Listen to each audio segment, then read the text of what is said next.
to the Devy Devotional Podcast, a show devoted to college prospect evaluation with a fantasy football focus.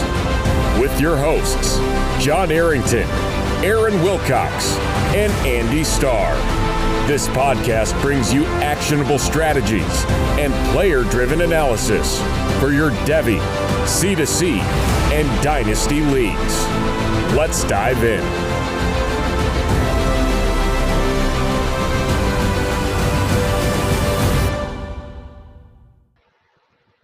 Let's dive into the spring battles. Welcome into the Devy Devotional, where we stay devoted to Devy. I'm your host, John Arrington, joined as always by Andy Starr, but he's not here just yet. So tonight we're going to be talking about the all-important spring battles, getting back into college football, Devy football, that kind of good stuff. And obviously, I cannot do that without my partner in crime, Andy. So let's bring him on. How's it going, buddy? And I know Felix is watching, so he's going to critique you on that question. I'm doing well. I just got back from my daughter's hockey practice, which is super fun and also very busy now that we're doing it like 3 days a week. But finally starting to warm up here in Michigan. Spring is here, and obviously spring means spring football, and we do have a lot to maybe touch on, at least on this episode. But a lot of information's flying out there. We're trying to stay on top of it, but certainly some names of guys that have popped during these spring practices that deserve mentioning here.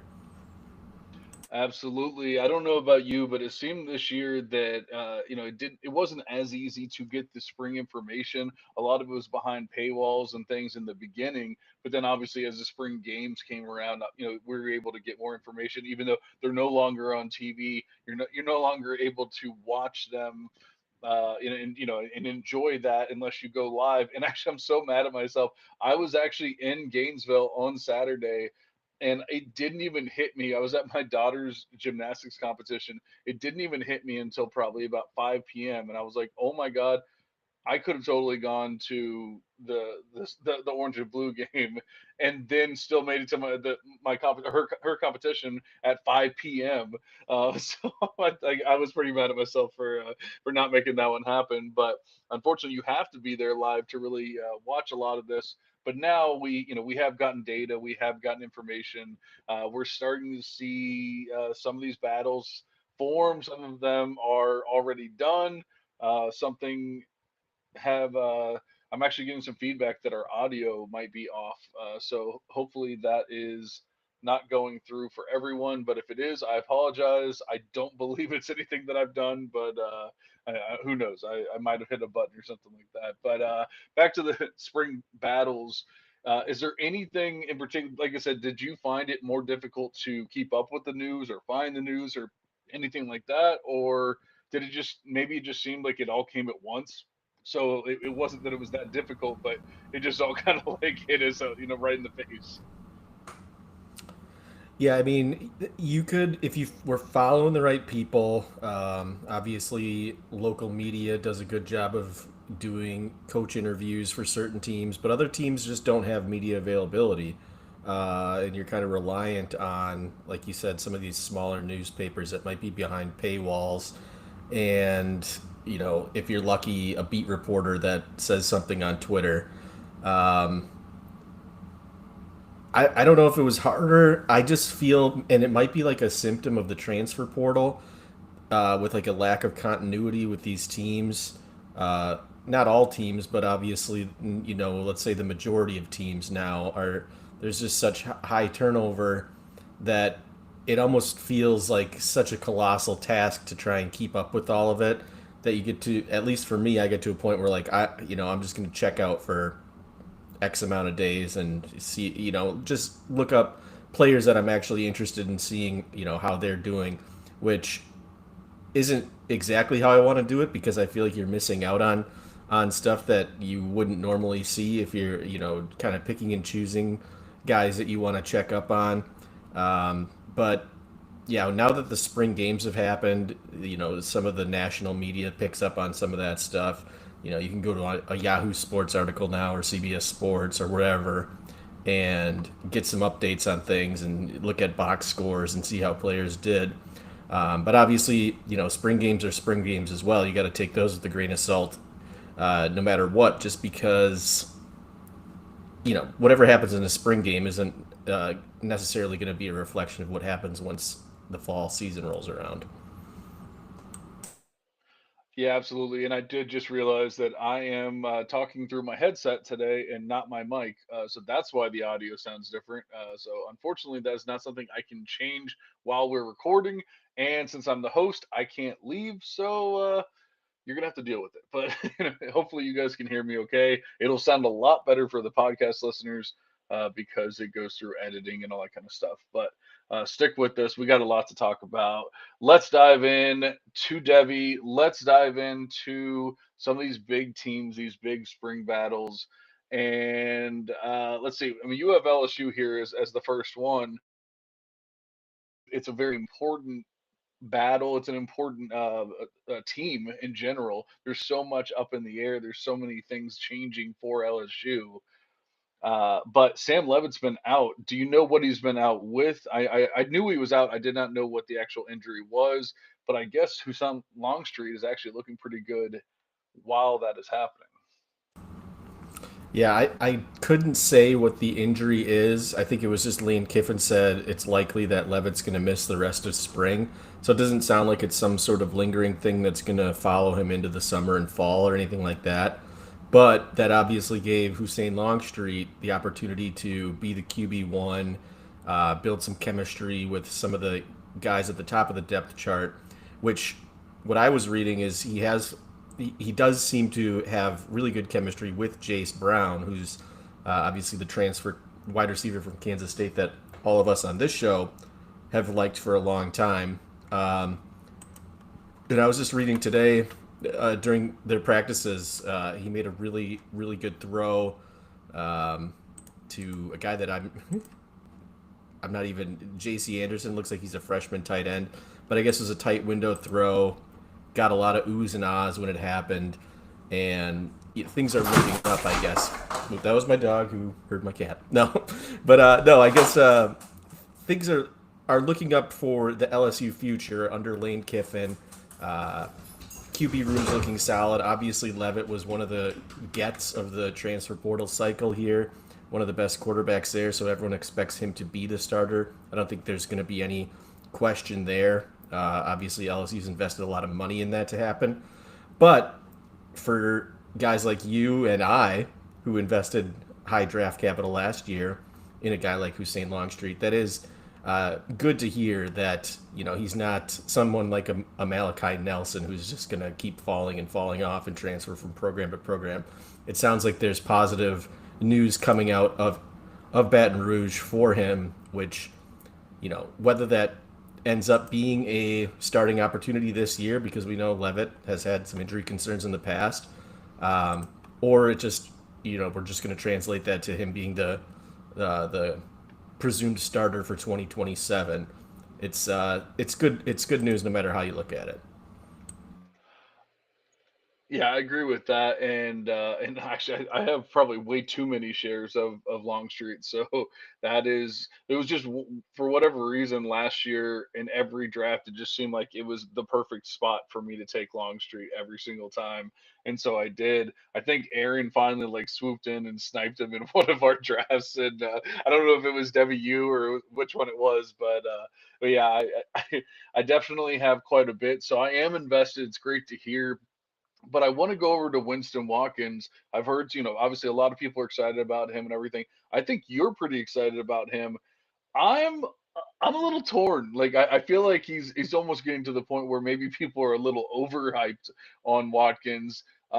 He wasn't bad as a true freshman, but I don't know that I was like overly excited with what he did on the field. Uh,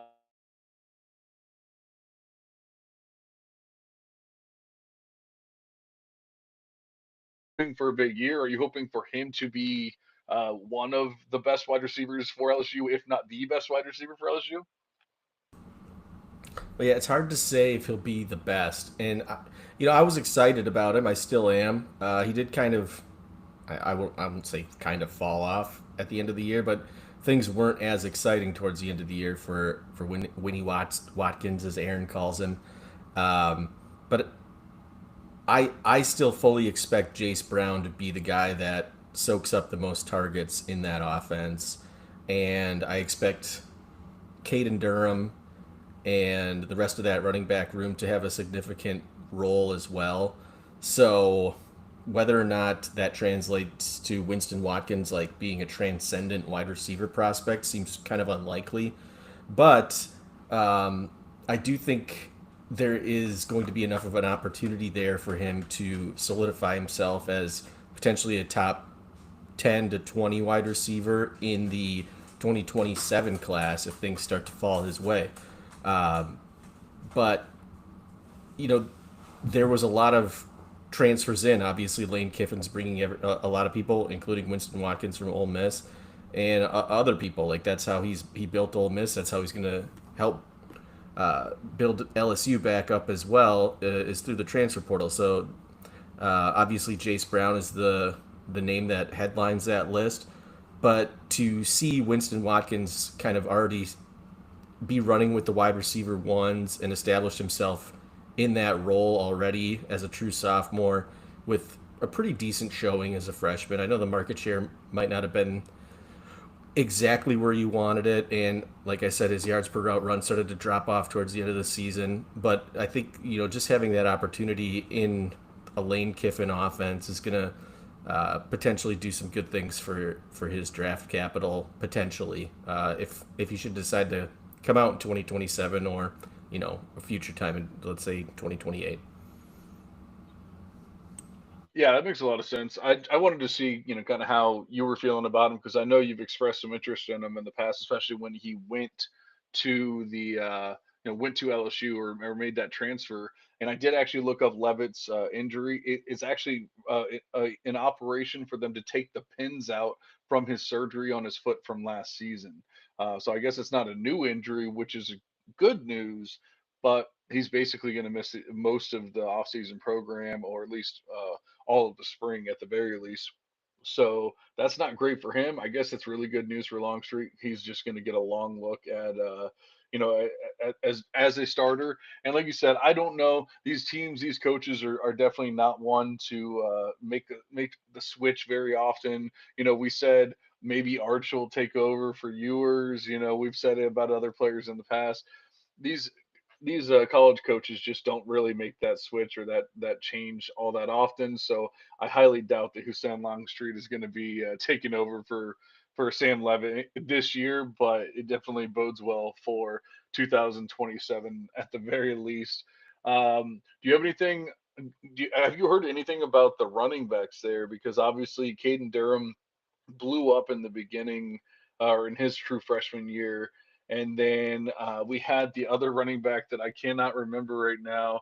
I know, Felix Sharp, if he's listening, I know they had to do a drinking game on their pod the other day because they couldn't remember any players' names. I hope we don't get to that point. But there was another running back that was a true freshman last year, and it seems like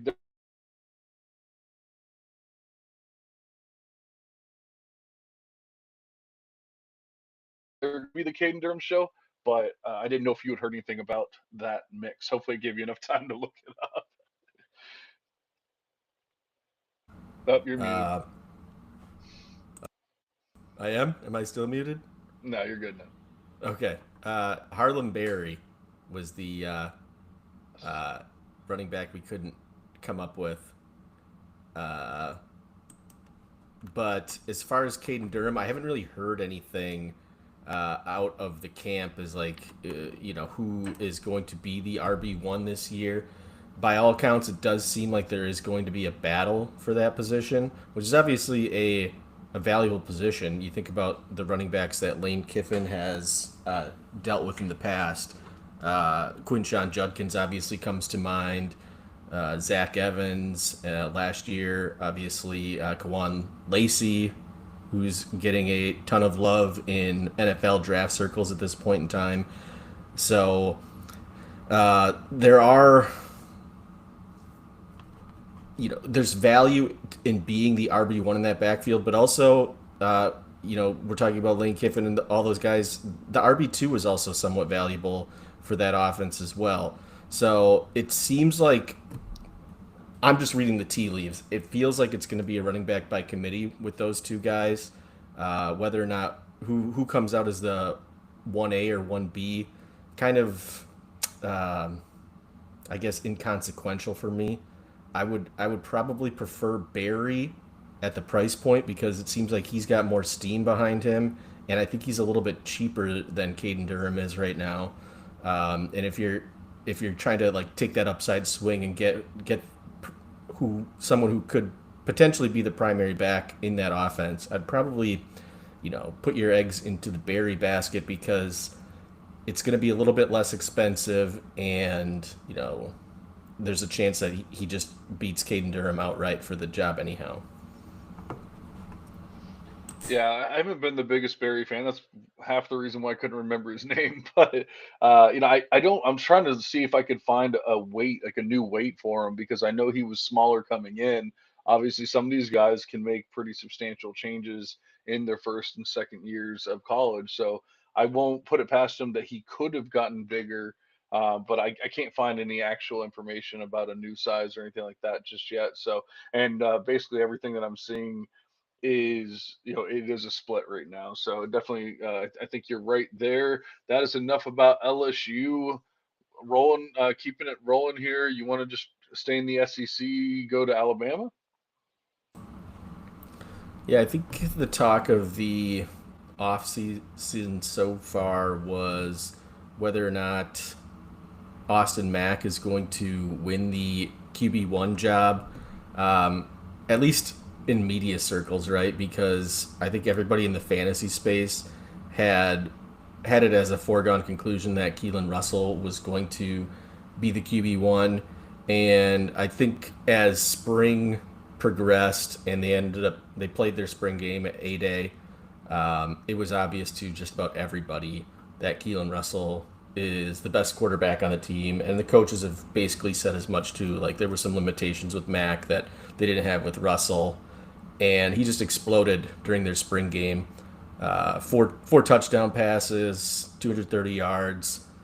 Mac was pedestrian. He completed like 50% of his passes for only one touchdown, and I think at this point, if there ever was a debate, there may have been a debate earlier. It's over now. Keelan Russell looks everything the part that he was kind of promised by some of the recruiting people out there, and it seems like he's going to be able to take this Alabama team back to relevance. Hopefully, Ryan Coleman Williams is looking better. He off of what happened, I guess you could say his sophomore year, took a little bit of a step back.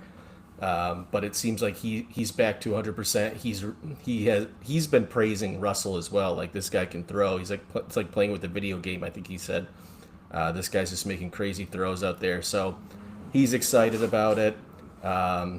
Obviously, Latsier Brooks is there. Seems like he's doing well. And then C.D. Morgan, the true freshman, he actually did really well in the spring game too. Had two long catches from Keelan Russell, led all the receivers for Alabama in that game with 70 yards. So things are looking up for the offense, the passing offense. I know we could probably talk about the running backs here too, but did you have any thoughts on any of those guys? Well, yeah, I mean, I think for all along we've expected it to be the Keelan Russell show. I guess there's always a chance that it was going to be Austin Mack just because he was coming along with DeBoer. He has the experience over that. He has been in the system for 3 years now. So I mean, you have to give him a little bit of a benefit of the doubt. But I think we've also known that Austin Mack probably wasn't a great quarterback just from the amount of times he's been passed up and the lack of ever seeing the field and everything like that. Even when he left, why didn't he stay and become a starter then? Things like that. So I think that is why. Yeah, I think that's why I was never surprised when I heard about the game and Keelan Russell was substantially better and everything. It never really blew my mind. I think I think this one's pretty clear cut. Like I think it's going to be Keelan Russell. I think there's some other ones that we're going to get into a little bit later on where even if I believe the true freshman or the true sophomore is going to start, I don't know that it'll be day one. I truly believe it'll be day one with Keelan Russell. Yeah, I agree 100%. But the other story out of Alabama, obviously the running back, I think everyone's talking about, maybe two of them that they're talking about out of this prospect class, these recruits, be Savion Hyder from Michigan and then EJ Crowell down here in Alabama. Crowell has missed the majority of spring, if I have my information correct, probably due to an injury. I don't know exactly what that injury is, but that's opened up the door for another true freshman, Trayshawn Brown, and he has been getting a lot of praise from the coaches and media alike uh, as a standout performer in spring. In the spring, I don't have the spring game box score in front of me, but from everything I was reading, it seemed like Trayshawn Brown is a guy, and they compared him to Josh Jacobs from like a physical standpoint. So obviously that's a name you like to hear uh, as comparison, especially down in Alabama. But this is a guy that I think is maybe not one that's brought up because Crowell is going down to Alabama. So you don't necessarily want to hitch your wagon to a guy who could potentially be the running back two for his entire career. But it seems like they're excited about him, and I think for me, that's a guy that I'm probably going to be targeting later in these supplemental drafts because it feels like he's probably not a guy that a lot of people are looking at right now because of that, because he's a little bit lower of a recruit. But by all accounts, it seems like he's doing really well down at Alabama, and he's getting the attention of the coaching staff.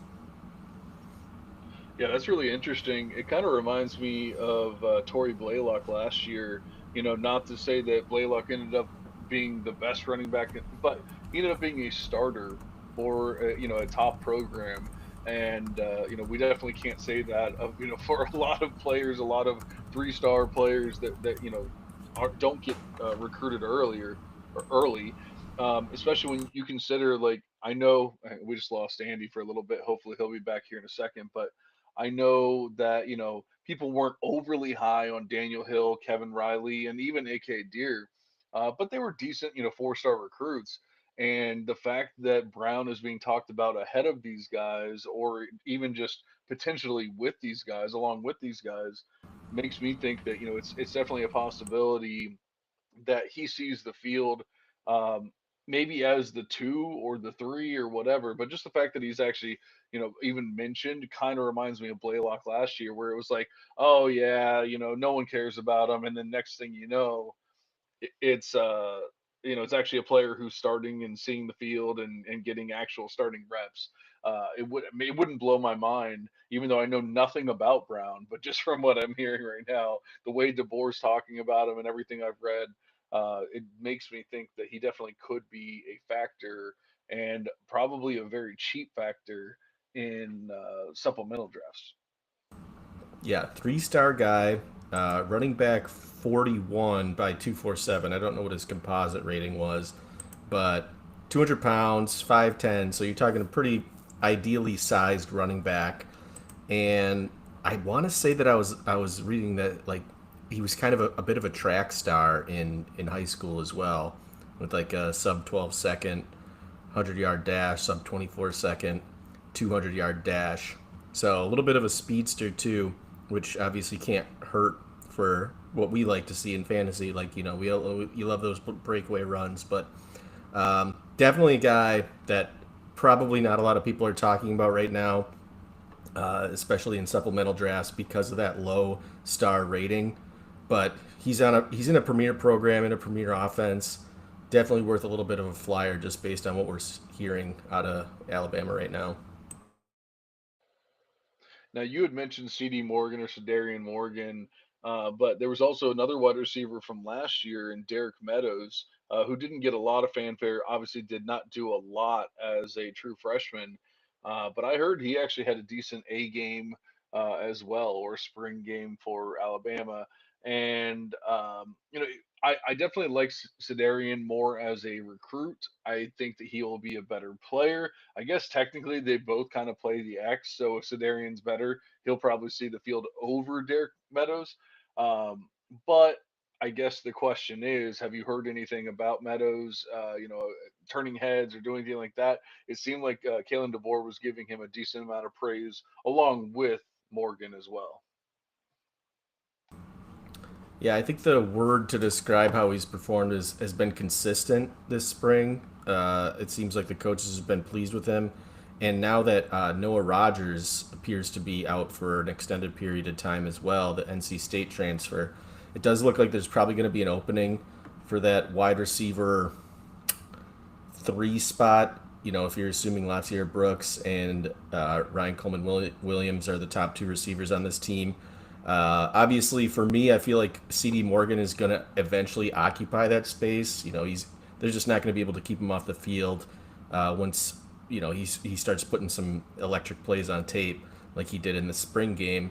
But between Meadows and Rico Scott's mixed in there, it seems like it'll be a mixture of those three guys for the wide receiver three from a volume standpoint. But like I said, I feel like by the end of the year, CD Morgan or Sedarian Morgan is going to be the one that's clear cut favorite to continue that role should they make the playoffs or anything like that. Yeah, I don't think I have any Meadows. I did not dislike him as a prospect. I just didn't love him. I think he ended up being drafted earlier than I was really willing to. I have not had any supplementals yet, so I haven't had a chance to draft Sedarian. I'm hoping I'll at least end up with one or two shares of them, but we'll have to wait and see. But I think I'm with you. I think it'll be Sedarian's show. Although once again, we have seen these coaches, especially DeBoer, I would say we have seen them lean towards experience and experience in the offense, experience with players and whatever it is. And so I think that there's something to that. And maybe just the fact that he is still giving him praise and everything could mean that we see Meadows in the beginning, and then maybe later on it's a Morgan kind of thing. But yeah, so I think Russell takes a show, steals a show for Alabama. I think that's good for everyone. I really like Keelan Russell as a recruit. I think that's going to be much better quarterback play than what we've seen the past few years with Jalen Milroe and Ty Simpson, respectively.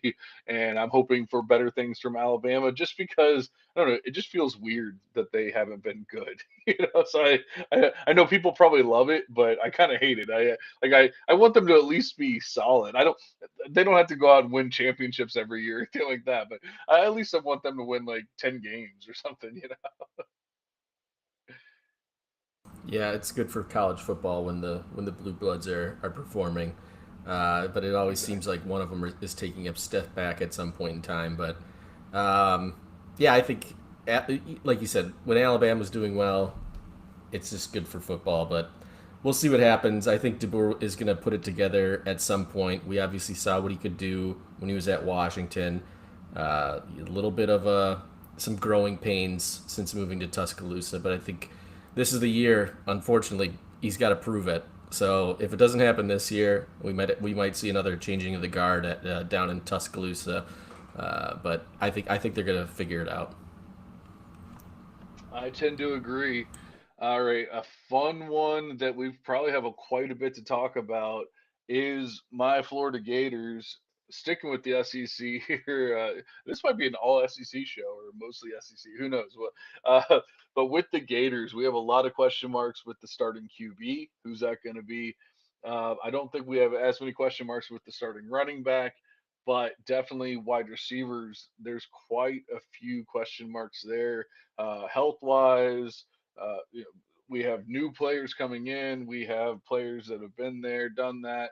But obviously, there's a lot up in the air with the Gators. Starting with the QBs here, do you? I mean, do you think there's a true battle, or do you think that it's going to be the Aaron Philo show when it's all said and done? And secondary question: is Aaron Philo good? Um, I'll ask this. I'll answer the secondary question first. I don't think Aaron Philo is good. But that spring game that you failed to attend, uh, based on what I'm hearing from, I was reading from some of the reports, is that uh, both Philo, I think Philo and Jones both look decent, right? Like Jones was 13 for 17, Trammell Jones being the other quarterback on that team for 2 touchdowns, and then Philo 18 for 24 with 2 touchdowns and 2 interceptions.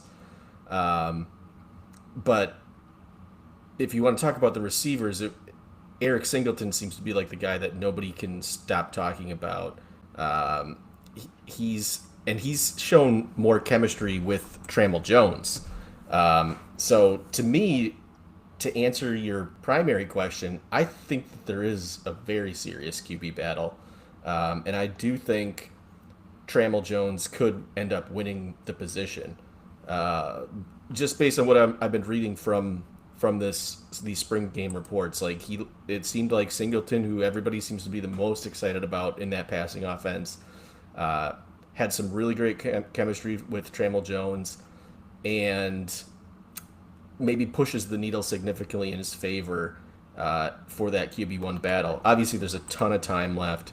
There's all of fall camps left, or summer camp, whatever you want to call it, for them to figure it out. And obviously, you have to imagine they had somewhat of a significant investment in Aaron Philo. Um, for whatever reason, he was rated as one of the higher transfer portal quarterbacks. It was never something that I quite understood, No. but that's just that was how it was reported. That was how things went.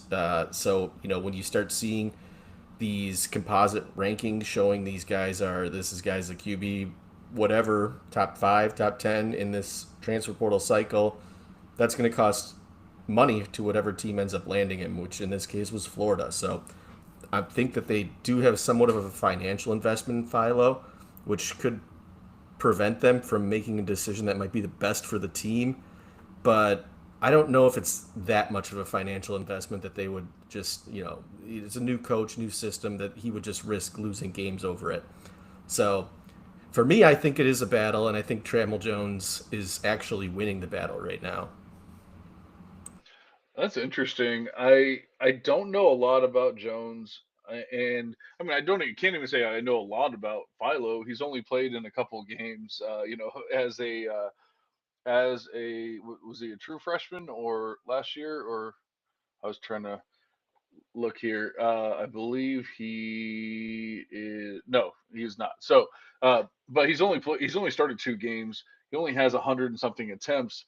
So we can't say we know for sure who Aaron Philo is. But what can say is I think if he wins the job, I think this might be the first time in a long time that we've actually had a fun quarterback at fun college quarterback at Florida for a while.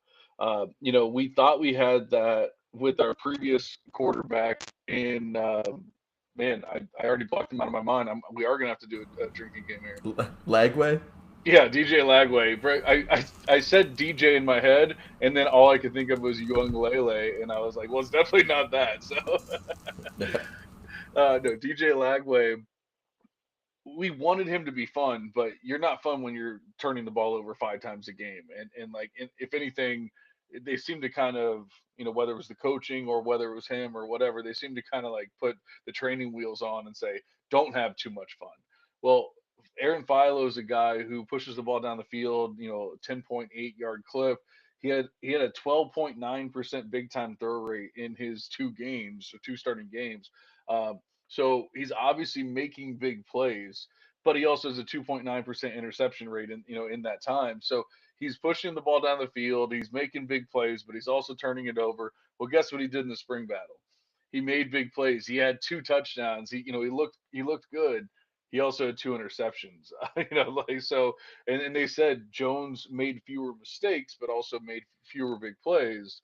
Whereas Philo did make big plays, but also made the big mistakes. So I guess they're gonna have to decide what's more important to them. But if Philo can win it, it could be really fun for those wide receivers, Eric Singleton, uh, Vernell Brown the third, even Dallas Wilson if he can get back on the field, and even possibly Micah Mays, who we might talk about here, who also had a good orange and blue game as well. So I'm I do not think Aaron Philo is a Devy viable QB by any means, and I don't think that anything we've seen in the spring changes my mind about that. But maybe it's hopium or copium with all the changes at Florida. But I normally don't get excited about QBs here, but I kind of excited that maybe we have a fun college offense again, and so I guess that's what I'm hoping for here. Yeah, it could definitely be fun. It's so tough in the SEC, and like the turnover is crazy. You just never know which team could either pop or really just fall flat on their face. But it seems like Florida's doing all the right things. They've got the receiving room that, by all accounts, is stacked at this point in time. If the QB position, whatever decision they go with, works out, then they are going to be a problem for teams in the SEC and the rest of the country. Like they're going to win. They're easily going to win 10 games, probably closer to probably inching in on that 12-game season where they just run the table. Now I'm not saying that that's going to happen, but if if if they figure out the QB position, because that seems to me on offense anyway, the biggest hindrance to them having long-term success throughout the season, then it's wheels up for Florida, and that's a playoff team all day long. Uh, I just don't know if either Philo or Trammell Jones is what the answer is. I think both of them are kind of like you already mentioned Aaron Philo's problems. I think Trammell Jones is. I think you kind of already mentioned his problems too. A little bit safer with the ball. He had a ton of. I shouldn't say ton. He only threw 35 passes last year, but all very safe, right? No big time throws. Uh, Yards per attempt under 6. So seemed very safe, but maybe that's the Billy Napier problem that was going on last year, where he just didn't want to risk anybody turning the ball over once DJ Legway did it 50 times a game.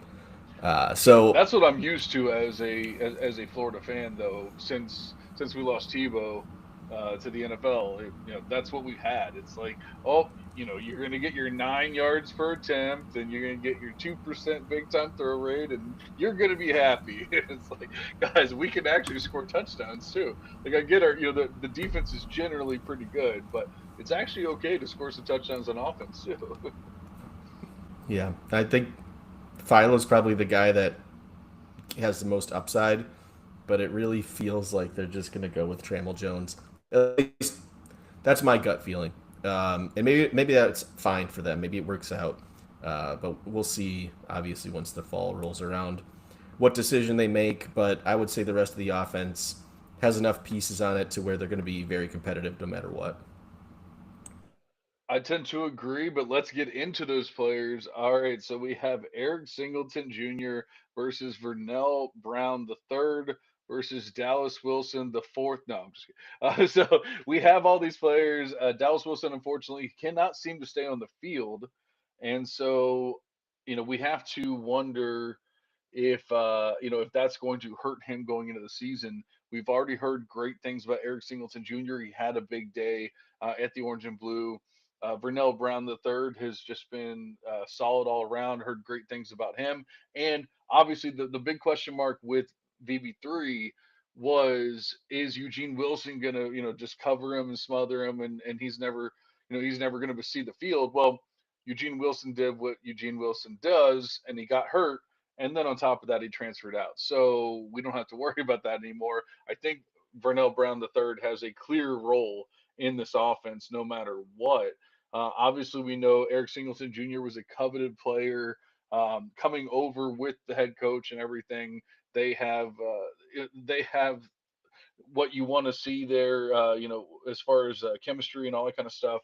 So it's really coming down to Dallas Wilson. And then I've heard, maybe just because of the orange and blue game, but I'm starting to hear about Micah Mays, the transfer in from Wake Forest, who hasn't done much as a true now senior, hasn't done much, but did show some big playability at Wake Forest, and that's Wake Forest, where you're not dealing with the greatest offense.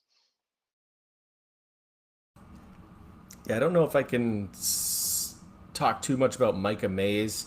I think that might just be more of a product of some injuries in the receiver room.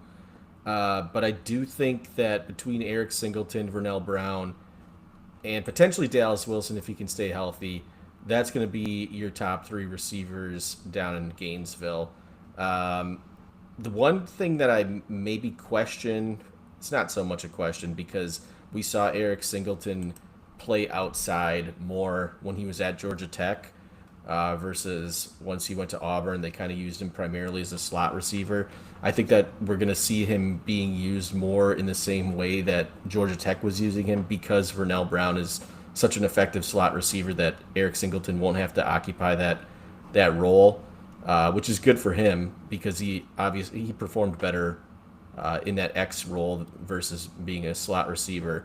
Um, and if Dallas Wilson can get healthy, then it's kind of hard to like project what the market share is going to be between these three, because you have to also factor in who's going to be quarterback.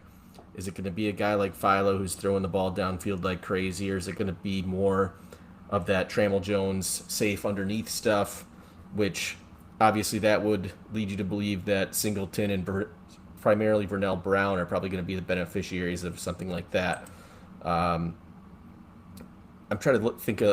They brought in one 4-star commit, Davy and Grochi. I haven't heard anything about him either.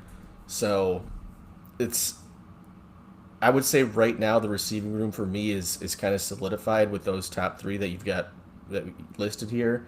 But it's hard without knowing what the QB situation is. I don't know which one is going to really flourish as like the true wide receiver one. With Philo, I think it's going to favor Singleton, whereas with Trammell Jones, even reading what I was talking about earlier with him having great chemistry with Singleton, um, it might favor Vernell Brown just a little bit, but I think Singleton in that situation is still going to have a really great season because of his previous experience as a slot receiver as well. Right.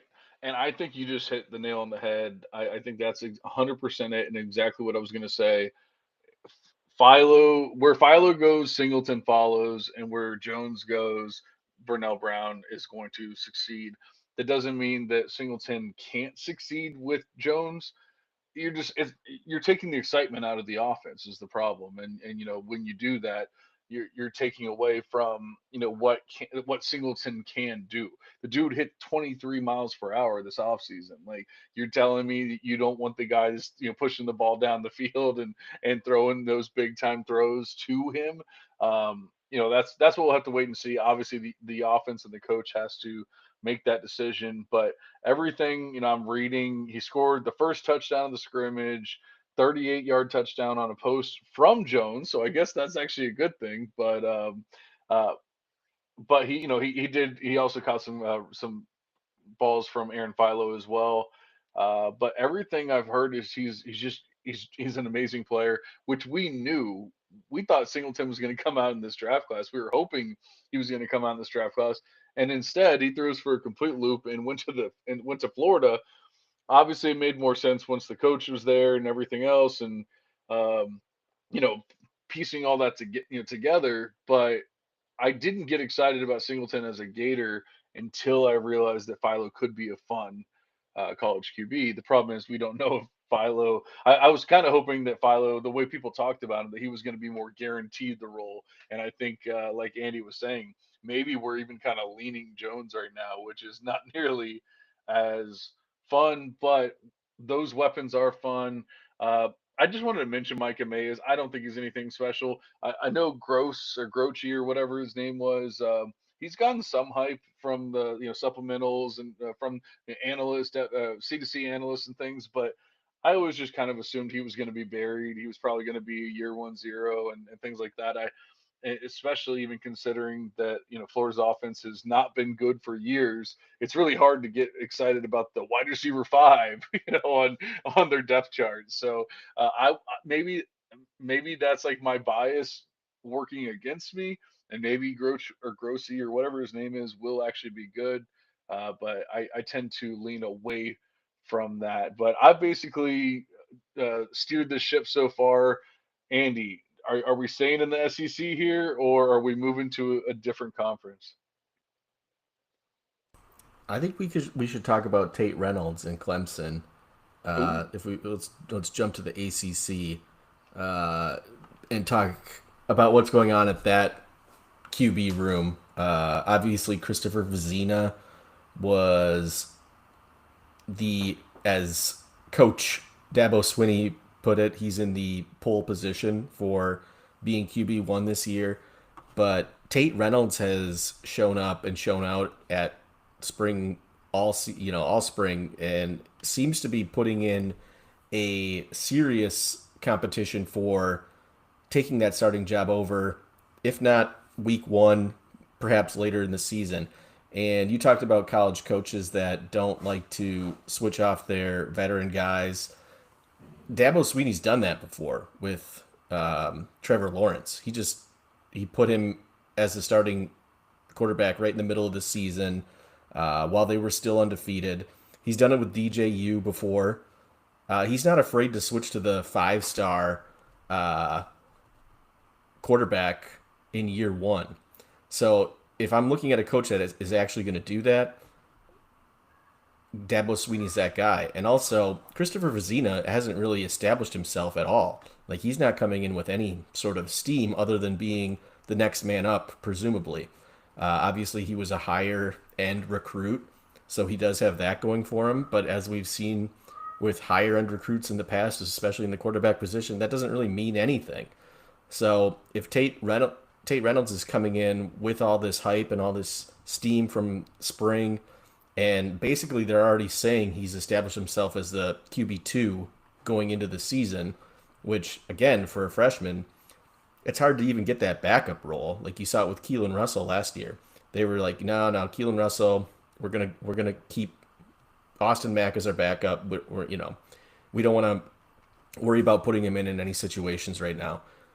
Tate Reynolds has already established himself as the QB2 on this team, and everything you're reading says he's only going up. Like the arrow's pointing up. Vizina, I haven't really read anything about him other than he was the presumed starter. Obviously, I don't think he's done anything like atrocious or horribly wrong. But when you got a guy like Tate Reynolds, who's a higher end recruit, he's getting all this hype. It seems like it's not going to take long for him to pass him up once either the season gets going or perhaps, like I said, maybe even week one. yeah, that's really interesting. Honestly, that's not one that I've truly paid that much attention to. But you think about how much we love Bryant Wesco Jr. You think about how much we love T.J. Moore, and then even their true freshman recruit, who I cannot remember this second, but I will tell you, Naheem Burrows. He's even a player that I've been pretty excited about. So you think about those, like they obviously need a quarterback to throw it to them, and I don't think that anyone's ever said that Christopher Facina was like the guy or going to be the guy. Um, Once again, we don't see true freshmen take over that often, but it does happen. In fact, there's probably one that we'll talk about here in a minute where it definitely could happen. But I'm looking at the spring game performance, and everything seems fine. But he's a true freshman. He's probably playing it safe. Maybe he doesn't even truly know the playbook fully yet, or whatever it might be. In the spring game, he finished 7 of 10 for 74 yards and a rushing touchdown, which he does have a dual threat ability from what I'm reading about him. So that part's nice, but that's 7 to 10 for 74 yards passing, no touchdowns. Like, that's not screaming like stud QB or anything like that. I guess he actually played for both sides, and so for the white team or the other side, he was 3 for 4 for 37 yards, and then he actually lost 16 yards because he was sacked 4 times. But once again, 3 for 4 for 37 yards. That's not screaming big plays or anything like that. So I don't know that I'm overly excited about him, but I mean, we need to see somebody take the step forward and actually be willing to get our guys the ball. And so I'm hopeful, but he's only a 3-star prospect. I'm thinking if I had to put money on it, I don't think he actually starts day one. That doesn't mean he doesn't start eventually, but day one, I don't think I put my money on that. Yeah, and the guys I mentioned, obviously Trevor Lawrence and DJU, who did get that kind of freshman treatment, were obviously like the number one recruits in that cycle. So Tate Reynolds, not quite the same as those guys when you think of it, um, but and the spring game, like we talked about it earlier, you can't really take too much away from the spring game, but you you also need to like look at it and weigh what happened. So yeah, it wasn't great. I'm not even sure. I know Tyler Brown was playing in that game and a few other that Naeem Burrows that you mentioned, the high end wide receiver recruit. But I don't even know if I know Wesco wasn't playing in it, but was TJ Moore even playing in that game? That I don't know because I'm trying to like look at some of the stats here and I don't see anything for TJ Moore. So how serious should we take the results of this spring game? I don't know. It does, and I agree with you. I feel like at the end of the day, Vizina is probably going to get the look first, just because he's been there. He's got the familiarity with the offense, but also like this is Dabo Sweeney. This is his year, right? Like if things don't fall back together for Clemson, I feel like this is the time where they're just going to move on from him. And I'm not saying Tate Reynolds is some savior either, but he's going to be everybody's going to be on a shorter leash, quarterback, everyone. So if things aren't going their way and Vizina's making mistakes, I don't think he's going to hesitate to pull him and try something else. Yeah, I'm with you with that. Yeah, no, I just checked. TJ Moore did not play, so Wesco did not play. TJ Moore did not play, so those are obviously things to keep in the back of your mind. Yes, Tate was safe with the ball, but depending on who he was throwing to, maybe he had to be safe with the ball. Maybe he really couldn't go crazy with it because he didn't have the high end talent there. But I think that is enough about Clemson. I still, like I said, I still think it's going to be the Vicina show, at least in the beginning, unfortunately. But maybe we'll see Tate Reynolds eventually, and then that can become a more fun offense as well. And I think a team, or at least a player that I've been excited about, and what I think could be another fun offense, even though it doesn't always translate to the NFL, is Tennessee going into their spring games, and they have a battle. It might even be a three-way battle at this point. From what I'm hearing from the spring games and everything.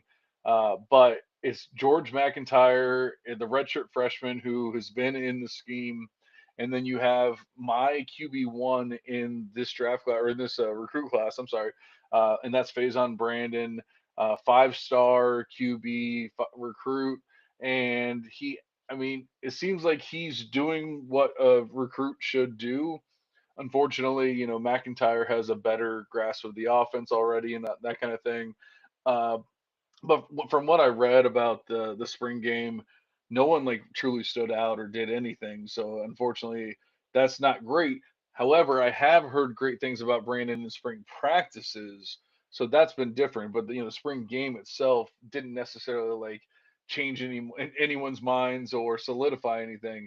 But I have heard really good things about Faison Brandon in practice, and so I'm hoping that can continue on through the fall, and maybe we can actually get him as a true freshman starter day one, even though generally speaking, we would bet against that.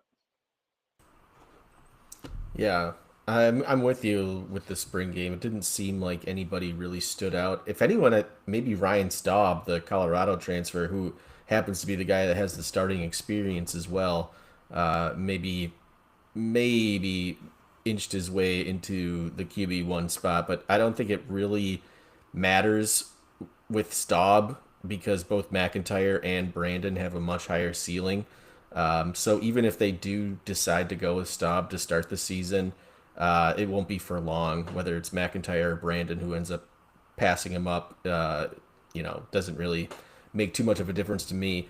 I think this year you're going to see Deshaun Bishop probably be the focal point of that offense, which I don't mind either.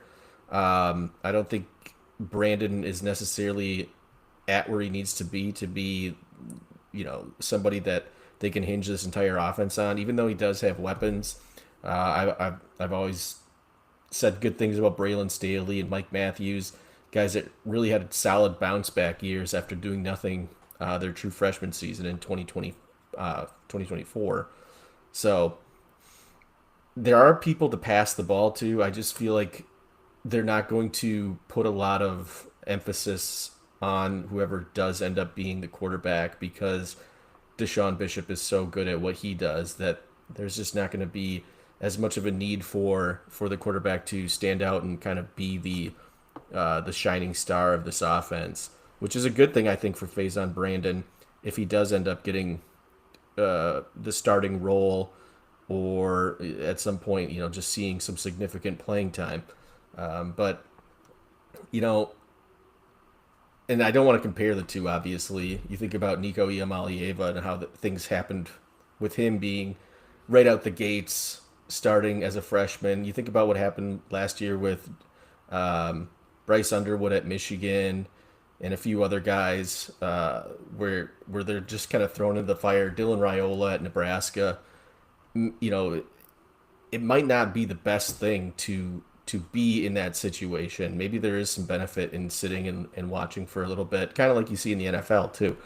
But there's no there's no data to support that. It's just kind of a gut feeling type thing. But if Faison Brandon does in fact win the job, that's obviously a good thing for him. I just don't know how much of a piece he's going to be in the grand scheme of this offense because I really do feel like the running game is going to be the thing that gets focused on for this team. Yeah, and maybe that's the point is, maybe it's going to lean more run heavy than it even has in the past because, I'm reading more and more about the spring game.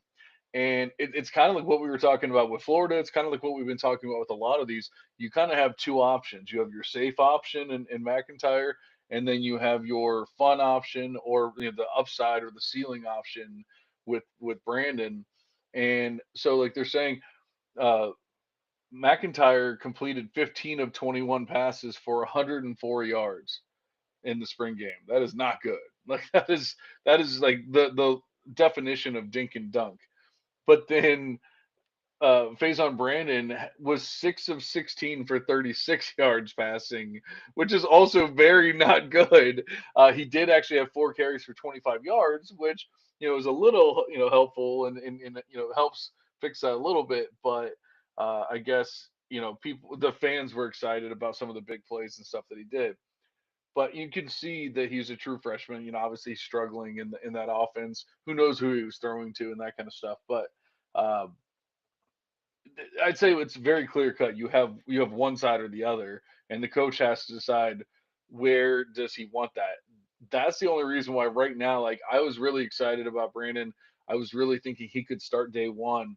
If this spring game is any factor on anything, I think they're going to go with the safer option of McIntyre to start the season. That does not mean I don't think this is one of those cases where he will hold off Brandon the entire year. But I guess crazier things have happened. But I think that it will be Brandon's ball at some point.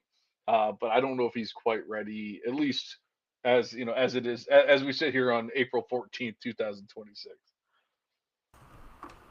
Yeah, certainly some room to grow with a stat line like that. But again, spring game, take it with a grain of salt. Lots of things going on. You never know what was happening in it's not on TV, so we can't watch the replay. Unfortunately, who knows what those throws were looking like? But based on everything, like you said, we were reading from the spring practices, it seems like Faison Brandon's making, all the progress he needs to eventually be a solid quarterback for Tennessee. Absolutely. All right. Well, wrapping things up because we're already over an hour. We didn't even know how long we were going to go tonight, and here we are, already over the hour. But you had a couple more things you wanted to at least touch on quickly. So, what else you got for us? Well, I was just going to talk about Nick Marsh at Indiana, who's looked really good. He's obviously a guy we liked at Michigan State, transferring to Indiana, which is the team that you want to have your wide receiver on. Obviously Elijah Surratt and Omar Cooper are names that are bouncing around this draft cycle. Charlie Becker is a name that we've brought up several times on this show as well. He's unfortunately been injured throughout spring, but that has created an opportunity for Marsh to show out for Indiana. I know he had a little bit of a hiccup with Signetti there at the beginning when he showed up wearing gold shoes. It seems like that all got cleared up, and under the bridge at this point in time because Marsh he could play football, and that's all Signetti's really worried about at the end of the day. But like I said, with Charlie Becker out, I'm not sure how much. I think you should still be excited, right? Like there's room for two wide receivers in this offense to be successful. We just hope that Charlie Becker is going to be. I shouldn't even say hope. Like I feel like at this point we know Charlie Becker is going to be a huge part of this offense, and whether or not it's him or Nick Marsh who ends up getting like the bigger market share is kind of inconsequential. I feel like both of them are going to get enough of a piece of the pie to where we're happy with both of them. But either way, it's still good to see Nick Marsh kind of assimilating and working his way into that team in a positive way. Yeah, I definitely like that. I wish that Becker, was healthy, and I think we are definitely a Becker pod. Obviously, Aaron just talked about how he drafted him at what 110, I believe. He traded up to 110 or traded a player away to get 110, whatever it was, and he took Becker there. And then you've obviously been a big fan. I'm a pretty big fan. I have Becker ahead of Nick Marsh in Devy Beth, but that's because Nick Marsh transferred. Charlie Becker did not, and I'm trying this new thing where every time a player transfers, I dock them a little bit. Now I have a feeling what my plan is the second that I actually realize that they are okay with that transfer and like the transfer has not hurt them, then I'm going to take away that docking from their grade. And maybe I could even do that with how he's being hyped right now and that kind of stuff. But I think I'll wait until we actually see some stats and things to take it away.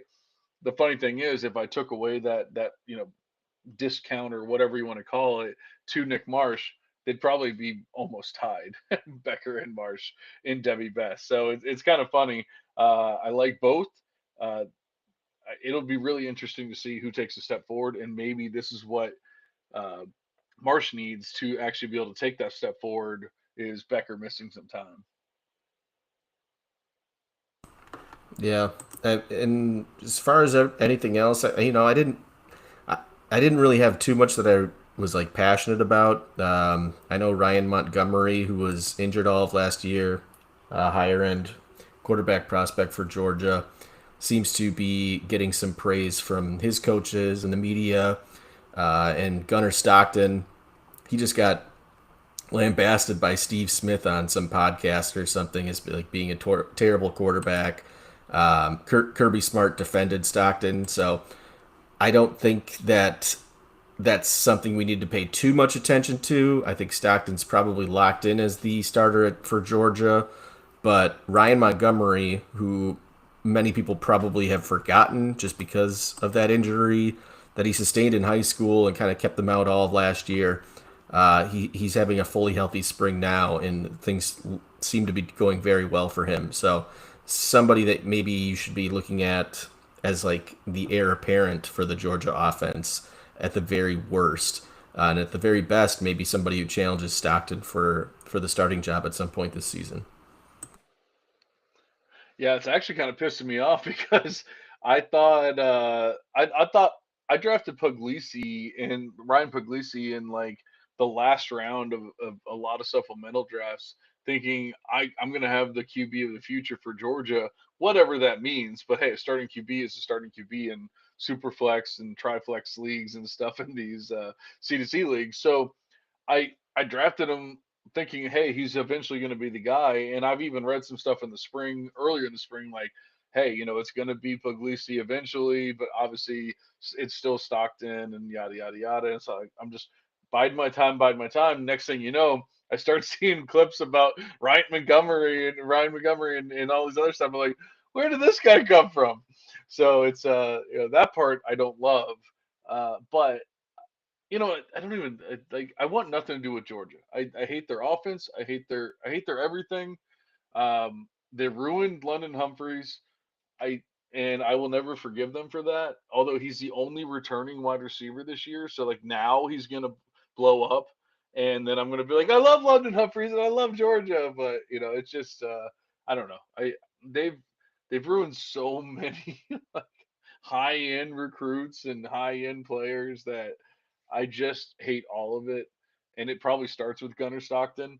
Um, but it sounds like Montgomery's fun, and he might steal the job, and yada yada yada. So if you want to find out more, go research Ryan Montgomery and Ryan Puglisi.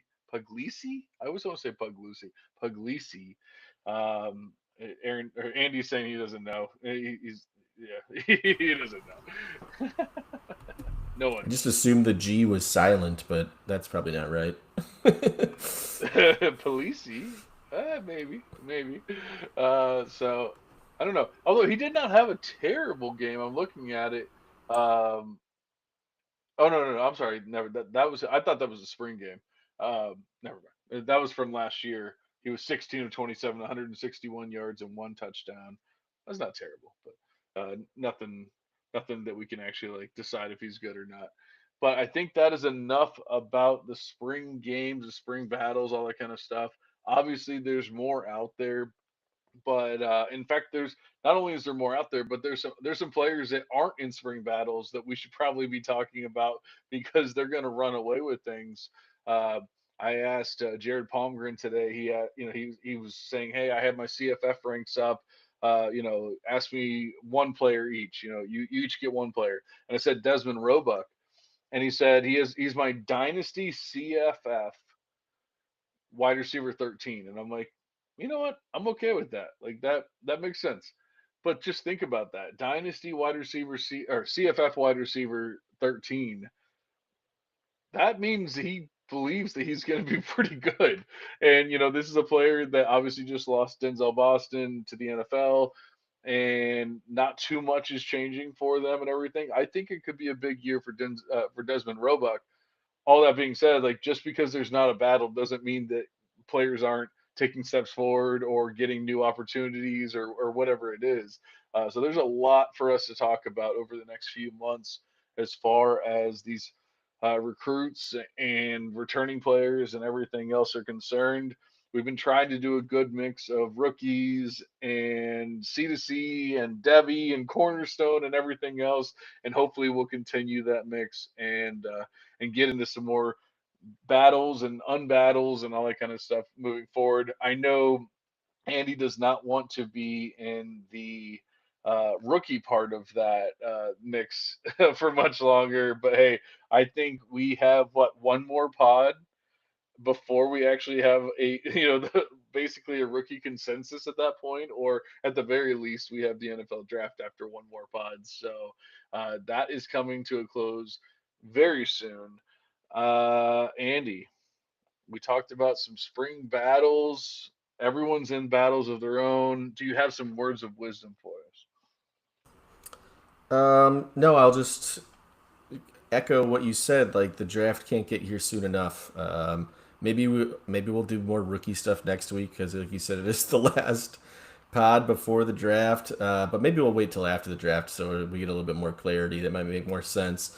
But my words of wisdom are whatever you see on these accounts, dynasty or college football accounts, this late in the draft cycle, we're just grasping at straws at this point in time. Everybody that is good has been talked about till our ears are bleeding. So if you start seeing Noah Whittington, a guy that I really like as like a deep sleeper, as like this electric guy who's gonna blow up the draft and be this NFL running back who's gonna score you points, you can ignore it for now. Maybe we'll get vindicated on Noah Whittington once the draft rolls around, once training camps roll around, once we actually see a game where he might actually play. But right now, there's no reason to be hyped about Noah Whittington. Like these are just the guys that we haven't talked about yet, and there's a reason we haven't talked about him yet. Those are the kind of guys that, unless they land in the literal perfect spot, like Kalamanungai landing in Chicago last year was the only spot that he was going to do anything, that he was going to produce in. It happens, but don't get me started on Kyle Manunga. I don't understand. I see people like trading first and stuff for him, or like first value for Kyle Manunga, and I want to rip my eyes out. But I do not understand that at all. But I do understand what Andy's talking about here.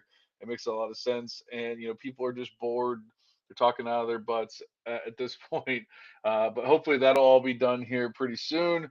We obviously are not talking out of our butts. We are here to make sure you guys are informed and know not to draft players like Noah Whittington, at least not too early.